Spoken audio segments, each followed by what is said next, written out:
నమస్కారం, welcome to I dream. ధర్మ మార్గం కార్యక్రమానికి స్వాగతం. నేను మీ విజిత.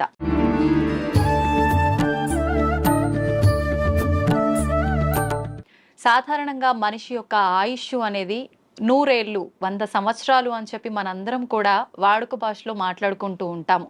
కానీ కొద్ది మంది మాత్రమే 100 ఏళ్లకు పైబడిన వాళ్ళని మనం చూస్తూ ఉంటాము. 100 ఏళ్ళు కూడా లేకుండా 60లు, ఇప్పుడు ప్రస్తుతం మాత్రం 40లోనే వాళ్ళ జీవనాన్ని కొనసాగించలేకపోవటం అయితే ప్రస్తుత పరిస్థితుల్లో మనం చూస్తున్నాము. అసలు ఈ 100 ఏళ్ల ఆయుర్దాయం ఉండాలి అనంటే ఒకప్పటి కాలంలో వాళ్ళు ఎలాంటి ఆరోగ్యానికి సంబంధించిన జాగ్రత్తలు తీసుకునే వాళ్ళో మనకైతే చాలా వరకు అవగాహన లేదు.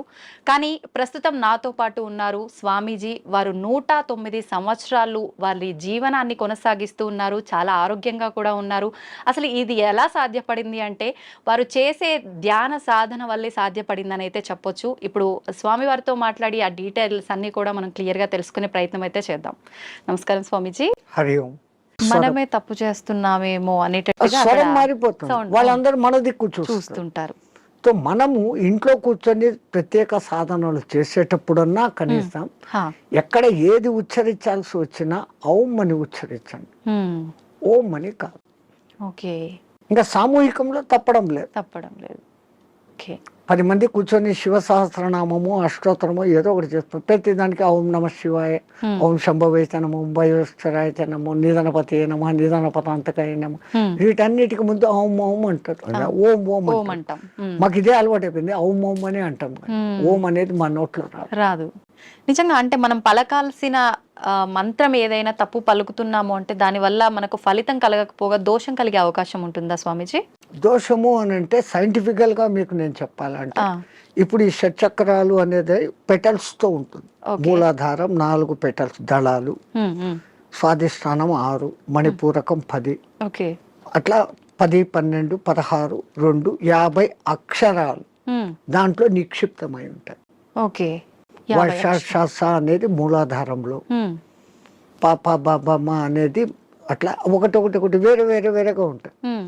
ఈ మంత్రం ఒక రిథమాటిక్ గా చదివినప్పుడు మీరు పియానో మీద అది అడ్డదిడ్డంగా కొడితే సరిగ్గా రాదు. వాడు వాయించాల్సిన రీతిలో వాయించినప్పుడు సుమధురంగా వస్తుంది.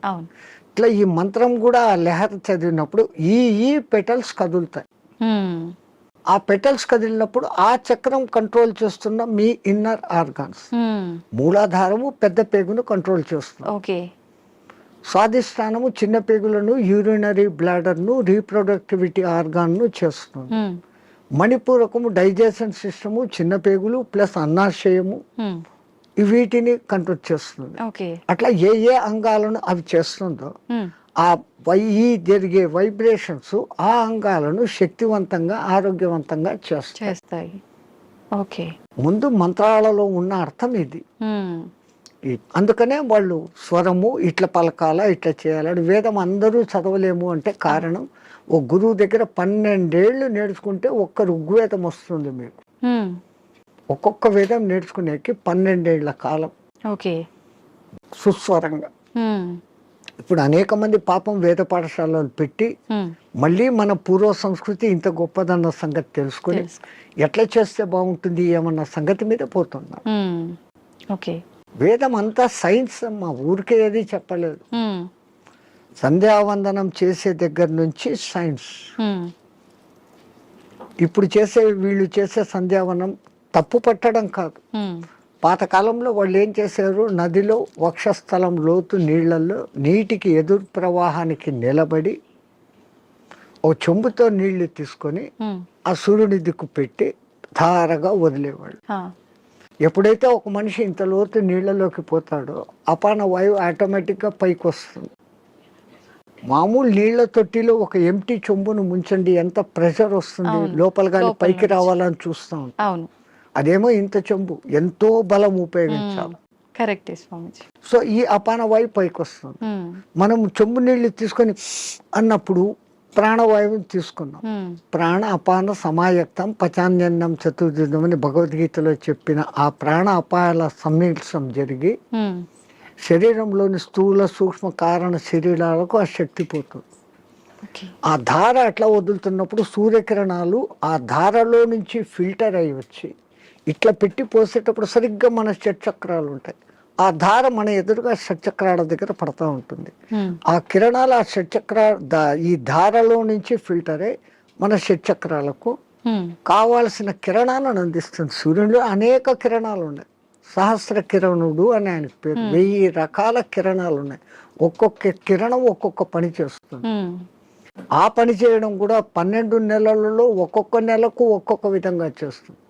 అందుకనే ద్వాదశాదిత్యుడు అని పేరు పెట్టారు. ఉన్న సూర్యుడు ఒక్కడైనా ఒక్కొక్క నెలలో ఆయన మార్పులు చెందుతూ ఆ కిరణాల ప్రవాహం ఇస్తాడు. ఇప్పుడు ఈ విధంగా సంధ్యావందనం చేసినప్పుడు రావాల్సిన గుడ్ కిరణాలు మనలోకి వచ్చి ఆరోగ్యం బాగుంటుంది. చక్రాలు నీట్గా యాక్టివేట్ అవుతాయి. ఓకే. అసలు గాయత్రి మంత్రం 24 అక్షరాలు చదివినప్పుడు మన 24 తత్వాలు శుద్ధీకరణ. అవన్నీ వైబ్రేషన్ వర్డ్స్. ఓకే.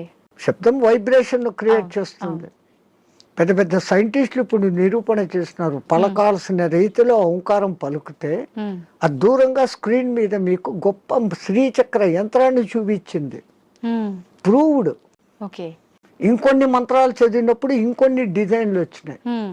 అవన్నీ ఏది మన పూర్వీకులు యంత్రాలు అని గీస్తారే. ఈ గ్రహానికి ఇట్లా గీయాలి, ఇట్లా పెట్టాలి, ఇంత చకోరాలు, ఇంత వృత్తాలు అని. అదంతా ఏమంటే ఇది శబ్దశాస్త్రము రేఖాశాస్త్రాన్ని అనుసంధానం చేసి వాళ్ళ శబ్దోత్పత్తి ఈ వైబ్రేషన్స్ ఇట్లా క్రియేట్ అవుతాయని వాళ్ళకి తెలుసు. ఓకే. అందుకని ఆ రిథీమ్గా పలికినప్పుడు ఆ ఫలితాలు వస్తాయి. స్వామిజీ, నేనే గాయత్రి మంత్రంకి సంబంధించి అడుగుదాం అనుకున్నా, మీరే ఆ టాపిక్ తీసుకొచ్చారు. గాయత్రి మంత్రం ఆడవాళ్ళు చదవటానికి పనికిరాదు అని చెప్పి 100% చదవచ్చు. మంత్రము సూర్యుడిదైన అధిష్టాన దేవత అమ్మ గాయత్రి దేవి 5 ముఖాలతో ఉన్న మహాతల్లి అని మనం చెప్పుకుంటాం. అట్లాంటప్పుడు స్త్రీ చదవకూడదని ఎక్కడుంది? ఇదే విషయమై పండిత శ్రీరామ శర్మ అనే మహానుభావుడు, ఆయన ఉత్తరప్రదేశ్లో ఉండేవాడు. 24 ఏళ్ళు సంవత్సరానికి 24 లక్షల గాయత్రిని చేస్తూ ఉపాసన చేస్తే ఆయనకు ఆ తల్లి తాను ఉన్న ప్రదేశం, విశ్వామిత్రుడు తపస్సు చేసుకున్న ప్రదేశాన్ని చూపిస్తే అక్కడ పోయి ఈ అఖండ జ్యోతిని పెట్టి నిత్యము గాయత్రి యజ్ఞాలు చేస్తూ ఆడవాళ్లకు యజ్ఞోపవీతాలు వేస్తూ గాయత్రి ఉపదేశం చేసేవాడు. ఓకే. అప్పుడు కొంతమంది ఉత్తరప్రదేశ్ బ్రాహ్మణ్స్ ఆయన మీద కోర్టులో కేసేసినారు. నువ్వు వేదాన్ని భ్రష్టు పట్టిస్తున్నావు, మా సదాచారాన్ని భ్రష్టు పట్టిస్తున్నావు, వేదాలు గాయత్రి మంత్రం చదవకూడదు. ఆయన కోర్టులో ఒకటే మాట అన్నాడు, అయ్యా మీరు వేదాలు ఉపనిషత్తులు అన్నీ చదివారంటారు కదా, ఎక్కడైనా ఒక్క శ్లోకము స్త్రీకి గాయత్రి ఉపదేశం చేయకూడదు అని రాసి ఉంటే, పలానా ఋషి చెప్పాడు, పలానా దేవత చెప్పాడు అనే కోటింగ్ ఒక్కటి ఉంటే నాకు ఇవ్వండి, నా బ్రాహ్మణత్వాన్ని, నా సంస్థను మూసేస్తా, నా బ్రాహ్మణత్వాన్ని వదులుకొని జనేవి తీసేస్తాను అన్నాడు. వీళ్ళు 3 నెలలు తల కింద కాళ్ళు పైన పెట్టి ఎతికారు, లేదు. ఎందుకు స్త్రీకి లేదు అన్నారంటే ఆమెకు కుటుంబ బాధ్యతలు ఎక్కువ, ఈ మాసికంలో వాళ్ళకు ఈ పీరియడ్ కొంచెం ఇబ్బందికరంగా ఉంటుంది. అప్పుడు ఆ అనుష్ఠానం ప్రకారం కనీసం న్యాయంగా గాయత్రి చేయాలంటే 24 ముద్రలు వేస్తూ, ఒక్కొక్క ముద్ర వేస్తూ ఒక్కొక్కసారి గాయత్రి 24 అక్షర గాయత్రిలన్నా చేయాలి. మళ్ళీ దాంట్లో 3 రకాలు ఉన్నాయి. ఒక్క గాయత్రి త్రిపద 8 అక్షరాలతో ఉండాలి. అది అనుష్ఠుప్ ఛందస్సు అని ఇంకోటి ఉంది 32 అక్షరాలు, అది 4 పాదాలు ఉంటుంది, అది కూడా 8వ అక్షరాలుగానే వస్తుంది. అదంతా ఒక రహస్యం. మళ్ళా నవార్ణవ గాయత్రి అని ఒకటి ఉంది, అది చేయాలంటే అమ్మవారి నవార్ణవం అనే పూజలు ఎట్లా చేస్తామో దాంట్లో 9 ఔంకారాలు వస్తాయి. అవి ఎట్ట పట్టాలా, ఏది చేయకూడదు, అది బహిర్గతం చేయని విద్య. గాయత్రి అంటేనే రహస్యం అంటారు. కానీ ఆ మహానుభావుడు అది అందరికీ అర్హత కలిగించాడు. కుల మత భేదం లేదు, ఎందుకంటే అది మంత్రం సూర్య మంత్రం. ఆ పండిత శ్రీరామ శర్మకు కుడి భుజంగా ఉన్నవారే రామకృష్ణ మహానుభావుడు, ఆయన కూడా ఇదే చేశాడు. ఆ గాయత్రి దీని మూలంగా ఆ మహానుభావుడు అంత శక్తిమంతుడే పండిత శ్రీరామ శర్మకు తగిన శిష్యుడు అని పేరు తెచ్చుకున్నాడు. ఆ మహానుభావుడే చేరదీసి బాగా దగ్గరుండి చేసిన వాడే మీకు ఇప్పుడు బాగా ప్రసిద్ధుడైన మారెళ్ళ రవిశాస్త్రి. ఓ. ఆ పరంపర అట్లా వస్తుంది. అదంతా పండిత శ్రీరామ శర్మ దయ. ఓకే స్వామి, దైవాన్ని నమ్మటం వల్ల, పుణ్యక్షేత్రాలకు తిరగటం వల్ల మనశ్శాంతి అనేది లభిస్తుందంటారా? 100%. అసలు మీరు పోవడమే ఆ ఇంటెన్షన్. కాశీకి పోతే నాకేదో పుణ్యం వస్తుంది, ఆడ ఏదో వదిలిపెట్టేస్తానే సెంటెన్స్ కాదు అది. కాశీలో ద్వాదశ జ్యోతిర్లింగాలలో విశ్వనాథుడు అక్కడ ఉన్నాడు, విశ్వానికి ఆయన నాథుడు. ఆ క్షేత్రానికి పోయి ఆయన నామస్మరణ కొంచెం సేపు నేను చేయటం మూలంగా నాకు ప్రశాంతత దొరుకుతుంది అని ఫస్ట్ మీలో విశ్వాసం కలిగినప్పుడు అక్కడున్న అన్నపూర్ణ అనుగ్రహము కలుగుతుంది. ఆ బేడి ఆంజనేయ స్వామి కరుణ, గణేష్ పండ మహారాజ్ది అందరిది దొరుకుతుంది. అందుకే ప్రతి ఒక్క రుచిముని అక్కడ స్థాపించిన లింగాలు ఉన్నాయి. 3000కు పైన గుళ్ళు ఉన్నాయి కాశీలో. శివునికి ఇష్టమైన ప్రాంతం అది. భూమి అంతా మునిగిపోయినా కానీ త్రిశూలం పైన నిలబెట్టి ఉంటాడు అని చెప్పబడిన ప్రసిద్ధ క్షేత్రం. కాశీ కాశీ అంటూ కాశీకి పోకుండా చచ్చిపోయినా కాశీకి పోయినంత పుణ్యం కలిగే క్షేత్రం అదొకటే. మిగతా క్షేత్రాలకు పోతానని ముక్కుబడి పెట్టుకొని పోకుండా పోతే ఏదో ప్రమాదము, వానికి శిక్ష ఉంది. కాశీ విషయంలో అలా లేదు. అంతటి గొప్ప అక్కడికి వచ్చింది అంటే ఒకటి ప్రజల విశ్వాసము, అక్కడ తపస్సులు చేసిన వాళ్ళ యొక్క శక్తి ధార పోయడం అనేది ఆ ప్రాంతానికి ఆ ప్రసిద్ధత వస్తుంది. భూమి అంతా ఒకటే అయినప్పటికీ సులభమైన ఉదాహరణ, ఇప్పుడు ఎండాకాలం కాదు, మామూలు చిన్న ఎండ ఉన్నప్పుడు ఒక భూతద్దం తీసుకొని వచ్చి పేపర్ మీద పెడితే అది కాలుతా ఉంది. ఆ భూతద్దం నుంచి కిరణాలు కాన్సన్ట్రేషన్. అట్లా విశ్వశక్తి కాన్సన్ట్రేషన్ ప్రదేశాలు కొన్ని, అవి పుణ్యక్షేత్రాలు, తీర్థక్షేత్రాలు, తీర్థయాత్రలు. తీర్థం అంటే నీళ్లు. ఆ నీళ్లు ఎన్నో కొండల నుంచి ఆ ఖనిజాలను రాసుకొని దానిలో తీసుకొని చెట్ల వేర్ల ద్వారా ఆయా మూలికల శక్తిని తీసుకొని అవి రావటంతో ఆ నీళ్లు తాగితే శుభం. ఆ నీళ్లలో స్నానం చేస్తే స్కిన్ డిసీజెస్ పోతాయి. సో అది నీళ్ళ శక్తి, తీర్థయాత్రలు, పుణ్యక్షేత్రాలు అని పెట్టారు. స్వామి, ఇందాక మీరు స్టార్టింగ్ లో అన్నారు కదా, చాలా మంది అంటుంటారు కాశీకి వెళ్ళినప్పుడు మనం ఏదో ఒకటి నచ్చింది వదిలిపెట్టి రావాలి అని చెప్పి చాలా మంది నమ్ముతుంటారు. అసలు నిజంగా ఎవరికి నచ్చిన దాన్ని వాళ్ళు వదిలేసి రావాలా? అసలు వదిలేయాల్సిన ఏంటి? అవును, నేను ఇట్లే చెప్తే ఒక ఆయన నాతో అన్నాడు, అవును స్వామి మీరు చెప్పినట్లే ఖచ్చితంగా వదిలిపెడతాను, మా నానమ్మ మా ఇంట్లో ఉంది, ఆమెను తీసుకెళ్తా కాశీకి, ఆమెను వదిలేస్తాను అన్నాడు. అది కాదు, మనకు అత్యంత ఇష్టము ప్రేమ కలిగిన పదార్థము తినేది కావచ్చు, మనం 24 గంటలు దాన్ని చూసి ఆనందించే వస్తువు, కానీ దాన్ని అక్కడ వదిలేసి ఇంకా దాన్ని తలుచుకోకుండా ఉండగలమంటే మన మనస్సు మీద మనం నియంత్రణ సాధించడం. మైసూర్ పాకు మీరు అక్కడ వదిలి వచ్చారమ్మా, మీకు బాగా ఇష్టం. ఇక్కడికి వచ్చిన 10వ రోజు 12వ రోజు ఎవడో పార్టీ పెట్టాడు, ఆడ మైసూర్ పాకు చూడంగానే ఈ కళ్ళు మీకు ఆర్డర్ ఇస్తుంది, ముక్కు ఆ మైసూర్ వాకను పట్టేస్తుంది, నాలుక నీళ్లు ఉడతాయి. నేను కాశీలో వదిన నోర్మోయ్ నేను తినాను అంటే మీ మీద మీకు మెల్లగా కమాండ్ వచ్చింది, కనీసం ఆ భయంతోనన్నా. అట్లా కాశీలో వదలడం మూలంగా మీలో ఆత్మస్థైర్యత అనేది పెరుగుతుంది. అది బ్యాక్ రీజన్. కానీ ఏదో ఒక రీజన్, చాలా మంది రకరకాలుగా అనుకున్నా కూడా దాన్ని అయితే నమ్ముతూ వస్తున్నారు ఇప్పటికీ. వెనకల కారణం ఇది అని మీకు తెలుసుకోవడం. అవును, అక్కడ మీకు ఆత్మస్థిరత, ధైర్యము అనేది పెరుగుతుంది. Self confidence, I can able to do this without that. అది లేకుండా నేను ఉండలేను అన్న వాళ్ళు, అది లేకుండా ఎదురుగా కనపడుతూ కూడా అది లేకుండా ఉండగలిగిన స్థితి అంటే మీలో ఎంతటి స్టెబిలిటీ వచ్చినట్లు. అది ఆత్మస్థైర్యం. మన పూర్వీకులు ఏది చేసినా అంత ఆలోచనతో. నీలో ఆత్మశక్తి పెరగాలంటే నీకు అత్యంతగా ఇష్టమైంది అక్కడ వదలాలి. ఎందుకంటే ఆ కాలంలో కాశీ యాత్ర జీవితంలో ఒక్కసారి. అవును, ఆ 1000 కిలోమీటర్లు నడిచిపోయి మళ్ళీ వెనక్కి వస్తాడు. కాటికి పోయినవాడు కాశీ, అదేమో సామెత ఉంది మీ దాంట్లో, కాశీకి పోయినవాడు కాటికి పోయినవాడు ఒకటి అని. అవును, మళ్ళీ తిరిగి రారు అని చెప్పి. ఆ కాలం అట్లుంది, అడవులలో పోవాలి, దారిలో జంతువులు, వాతావరణం మారిపోవచ్చు. అవును, ఇన్నిటినీ తట్టుకొని అక్కడికి పోయి మళ్ళీ రాగలిగినాడంటే వాడు దేవునిగా పూజించేవాడు. రెండవది, వాడు వచ్చేటప్పటికి అక్కడ కాశీలో నేను పలానా వదిలేసి వచ్చాను మోనుకున్నాను అన్నప్పుడు వాళ్ళలో ఇక్కడ ఆత్మశక్తి పెరిగి వాడు ఇక్కడ ఎవరికి ఏ మంచి మాట చెప్పినా అది జరిగిపోతుంది, వాక్ శుద్ధి వస్తుంది. So when you develop your confidence you can able to do anything. So to develop your confidence అక్కడ పోయినాక ఒకటి వదులు వదిలిన వాళ్ళు బెనిఫిట్ పొందుతారు.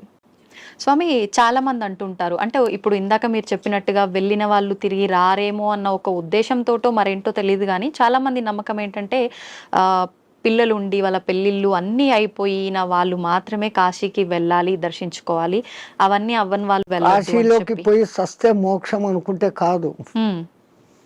నాకు తెలిసి ఒక మంచి కోటీశ్వర దంపతులు 3వ తరాన్ని కూడా చూసేశారు. ఆ 3వ తరం కూడా 18 yearsకి వచ్చింది మనబళ్ళు. ఇంకా ఇంత అనుభవించిన కాశీలో పోయి చచ్చిపోతాం, వయసు కూడా అయిపోయింది, 80 ఏళ్ళు వచ్చినాయి.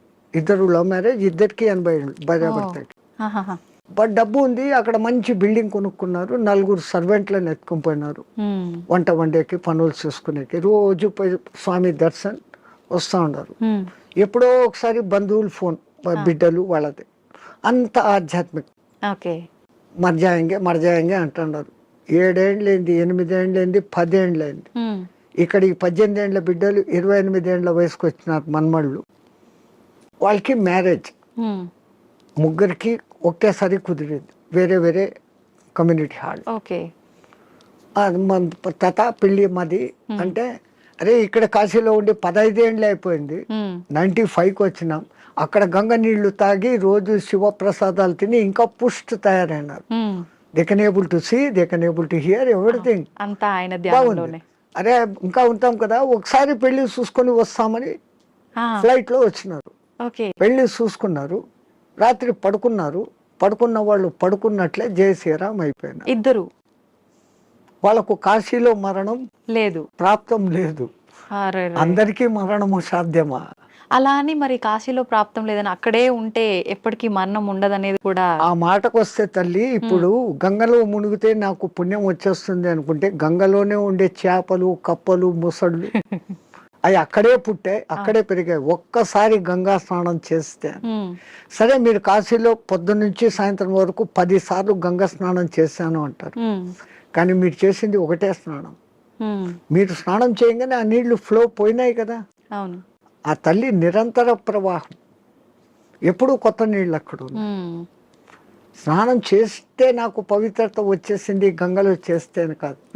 గంగలో స్నానం చేసే ముందు ఇంతకు ముందు నా గత జన్మ బుద్ధులు, గత జన్మ కాదు, నా గత జీవితం బుద్ధులు, లక్షణాలు మార్చుకుంటాను.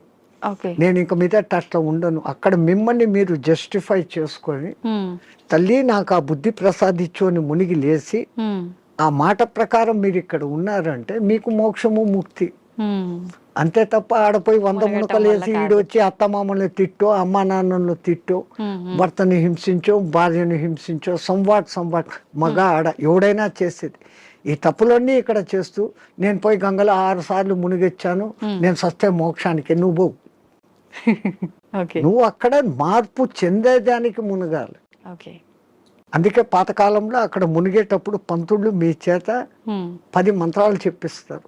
దశ హరాయే గంగాయే స్వాహ. మనం శారీరకంగా, మానసికంగా, వాక్కు రూపంలో 10 రకాల తప్పులు చేస్తాం. ఈ 10 తప్పులను క్షమించు, ఈ తప్పులు నేను మళ్ళీ చెయ్యను, అది ఉండాలి. కరెక్టే స్వామిజీ. ఆ దేవుడా నేను చేశాను, నన్ను క్షమించు, మళ్ళా పోయి అదే చేస్తాను, నో యూస్ కదా. Do not repeat. మళ్ళీ చెయ్యను కూడా ఉండగలిగితే అప్పుడు ఆ కాశీలో స్నానం చేసిన పుణ్యం. కాశీనే కాదు, ఏ నీళ్ళలో, నర్మదా, కావేరి, గోదావరి, కృష్ణ, కితనే. అవును స్వామి, కాశీలో మరణించిన వారికి చెవు ఇలా పైకి వచ్చినట్టుగా ఉంటుందని చెప్పి అంటుంటారు కదా, సైంటిఫికల్ గా కూడా ప్రూఫ్ అయింది. ఎందుకని అట్లా? అక్కడ ఉన్న ఆ వాతావరణము, ఎంత శవాలను అక్కడ కాలుస్తూ ఉన్నా, ఈ మధ్య కొంచెం అక్కడ మాంసాహార దుకాణాలు పెట్టినా, ఆ ప్రత్యేకమైన కాశీ ఏరియాలో ఒక వాయు వైబ్రేషన్స్ వేరే. ఆ నిరంతర భగవన్నామ ఉచ్చారణ వైబ్రేషన్స్ ఆ గాలిలో కలిసి ఓకే. అక్కడ చనిపోయిన మనిషికి ఈ కుడి చెవు కింది భాగం దగ్గర ఒక నరువు ఉంటుంది. ఆ నరువు ఉబ్బుతుంది. ఓకే. బాడీ అంతా ఉబ్బుతుంది, ఫస్ట్ ఆ నరువు అక్కడ ఉబ్బుతుంది, ప్రత్యేకంగా అక్కడ. మిగతా ప్రాంతాలలో అది జరగదు. ఓకే. పాపం సైంటిస్టులు ఎంతో ప్రయత్నం చేస్తూ ఉన్నారు, ఎందుకు అట్లా జరుగుతుంది అని. అది ఇంకా రుజువు కాలే. అవునా? బట్ 99% గుర్తించారు. ఏ ఊరు చచ్చినా కొంచెం రెడ్డిష్ కలర్ వస్తుంది, కారణం అక్కడ ఆ నరము జర ఊబుతుంది. ఓకే. అయితే చాలా మంది దానికి రీజన్ ఇది అయ్యి ఉంటుంది, శివుడు అక్కడ చనిపోయిన వాళ్ళకి చెవులో ఏదో చెప్తాడు అది చూసి మన పూర్వీకులు అక్కడ వచ్చి రామతారకం చెవులో చెప్తాడు, ఆయన గట్టిగా చెవులు ఆగబట్టి అది అక్కడ ఎర్రగైంది అంటాడు. ఆయనకు అదే పని, ఆ సచ్చినోడికి అందరి దగ్గర పోయి చెవులు పీకి చెప్తానే కూర్చుంటాడా? అంతే కదా. మనకు ఆ విశ్వాస్ అంతే. కాశీలో నేను చనిపోతే శివుడు నన్ను స్పృశిస్తున్నాడు, నేను ఈ బాడీ వదిలిపెట్టినాక నన్ను ఎవడు స్పృశిస్తా నాకేం తెలుస్తుంది. దీని పేరు అప్పుడు సదానంద అన్నారు, శవం అంటారు, పేరు పోయింది. పుట్టినప్పుడు తల్లిదండ్రులు పెట్టిన పేరు ఈ బాడీతో పాటు బాడీ లోపల ఉండేది బయటికి పోయినాక దీన్ని బాడీ అంటారే కానీ పేరుతో పిలవరు. ఆ గంటకో 2 గంటలకో శివుడు వచ్చి చెవులో చెప్తాడు అంటే అది నమ్మకూడదు అంటే నమ్మకూడదు. నేను విమర్శగా చెప్తే ఇది. కానీ మనమంతా ఆధ్యాత్మిక లోకంలో ఆ విశ్వాసం తరతరాలుగా జరుగుతుందంటే ఎవడికో అది చెవుతో చెప్పాడు, ఇంకోటి చూశాడు. ఏ మాట బయటికి ఊరికే రాదు కదా. అది సత్యమైనప్పుడు నేను సస్తే అక్కడ శివుడు నన్ను చూస్తాడనే ఈ భావనతో పోవడమే ఎంత గొప్ప. ఆయన వచ్చి పీక్తాడో లేదో తెలియదు, కానీ పీక్తాడు అనేది మన సంపూర్ణ విశ్వాసం. అట్లాగనే కొన్ని క్షేత్రాలలో మరణం ముఖ్యం. ఈ భూమి అంతా అదే క్షేత్రమే కదా. ఇంట్లో సస్తే కూడా అదే చావే. కానీ వీడి ఇంట్లో ఎంతసేపు సత్యం ముందర కూడా నేను నా వాళ్ళు అది పోయింది ఇది పోయింది నేను ఇంకా అది చేయలేదు అంటా సస్తాడే తప్ప నేను కాశీలో ఉన్నాను, భగవత్ సంకల్పం భగవద్ దర్శనం అవుతుందన్న భావనలో ఉండడు. అందుకే కనీసం సత్యం ముందరన్నా నామస్మరణ చేయండి. సంతోషం స్వామి, చాలా మంచి విషయాలు మీ ద్వారా తెలుసుకున్నాను. నాకు చాలా సంతోషంగా ఉంది మిమ్మల్ని కలిసినందుకు. మంగళమతి. ధన్యవాదాలు స్వామి. జై శ్రీరామచంద్రజీ.